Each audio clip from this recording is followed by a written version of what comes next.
3 दिनों से शानदार तरीके से चल रहा 13वां global festival of journalism and AVGC Noida का समापन भी काफी भव्य रहा। 3 दिवसीय कार्यक्रम के आखिरी दिन के समापन समारोह में AAFT स्कूल ऑफ फैशन और डिजाइन के स्टूडेंट्स द्वारा फैशन शो ने सबका ध्यान अपनी ओर आकर्षित कर लिया।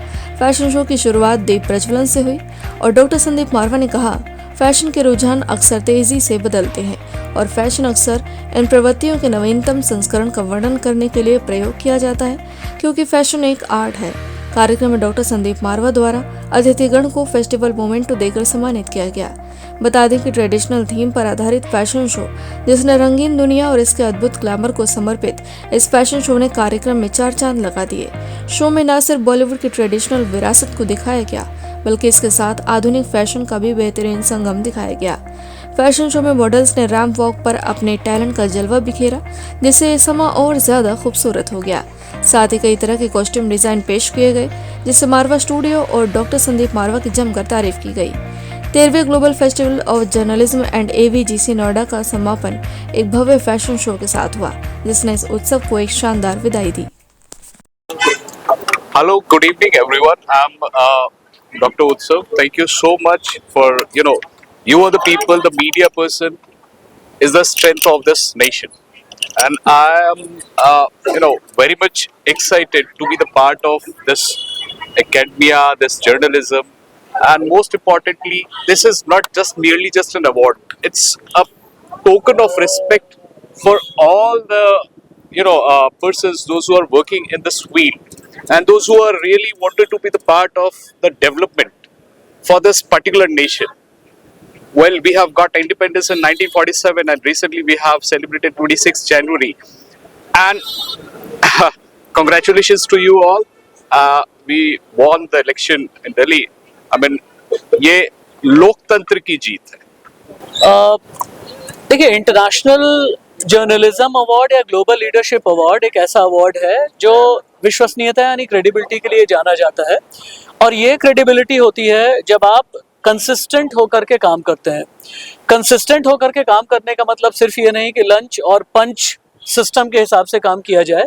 ज़रूरी ये होता है कि अपनी अकाउंटेबिलिटी और रिस्पॉन्सिबिलिटी समझते हुए काम किया जाए। मारवा स्टूडियो, चूँकि मेरा तो ये मानना है जिस तरह की यहाँ एनर्जी होती है, जिस तरह का यहाँ डायनेमिज्म होता है, मारवा स्टूडियो जब भी मैं आता हूँ, क्योंकि मैं भी अलमनाई हूँ मारवा स्टूडियो का, तो यहाँ पर ये फील होता है कि हाँ, लेजेंड्स किस तरीके से तैयार किए जाते हैं। जब प्रोफेशनल फील्ड की बात होती है, जब इंडस्ट्री की बात होती है, इंडस्ट्री स्टैंडर्ड्स और इंडस्ट्री नॉर्म्स की बात होती है, तो मारवा स्टूडियो जैसे जो संस्थान हैं, कुछ ऐसे ऑर्गेनाइजेशंस हैं जो भविष्य के लिए फॉलोअर्स नहीं बल्कि ट्रेंडसेटर्स तैयार कर रहे होते हैं।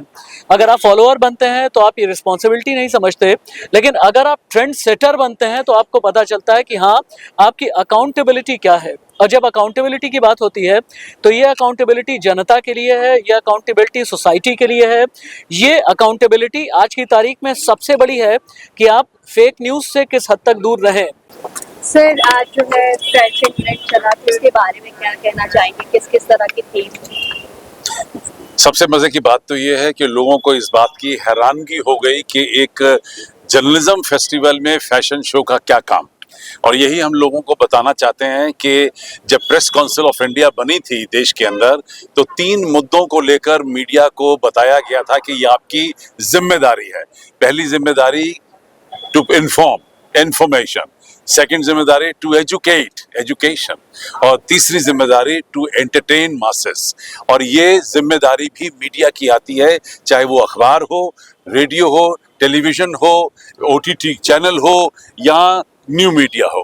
आपकी ये 3 जिम्मेदारियां हैं समाज के प्रति कि आप उन्हें मैक्सिमम इंफॉर्मेशन दीजिए, मैक्सिमम उन्हें एजुकेट करिए और मैक्सिमम एंटरटेनमेंट करिए। और ये तीनों का जो है संतुलन हमेशा बना रहना चाहिए। कोई भी एक संतुलन जब बिगड़ेगा तो मीडिया कहीं ना कहीं कमज़ोर पड़ जाएगा। आज उसी को जताने के लिए यहाँ फैशन शो भी रखा गया था। जैसे पहले दिन एक म्यूजिकल प्रोग्राम रखा गया था कि जहाँ से workshop, seminar, symposium, interaction program करके हम लोग इंफॉर्मेशन बांट रहे हैं, एजुकेशन बांट रहे हैं, वहाँ एंटरटेनमेंट भी उतना ही ज़रूरी है। अच्छा लगा कि हमने इसी फैशन शो के जरिए एक जर्नलिज्म के मैसेज को आम जनता तक पहुंचाने की कोशिश की है, जिसके अंदर हमने अलग अलग स्टेट्स के जो फैशन को यहाँ पर उभारने की कोशिश की है। अंतर्राष्ट्रीय स्तर पे हमने फैशन को उभारने की कोशिश की है, ताकि लोगों को ये पता चले कि जो भारत है वो पूरी दुनिया के साथ एक साथ मिलकर काम करना चाहता है, और हम सब दुनिया जो है वो एक फैमिली है। One world, one family, one future, ये हमारा मकसद रहा है।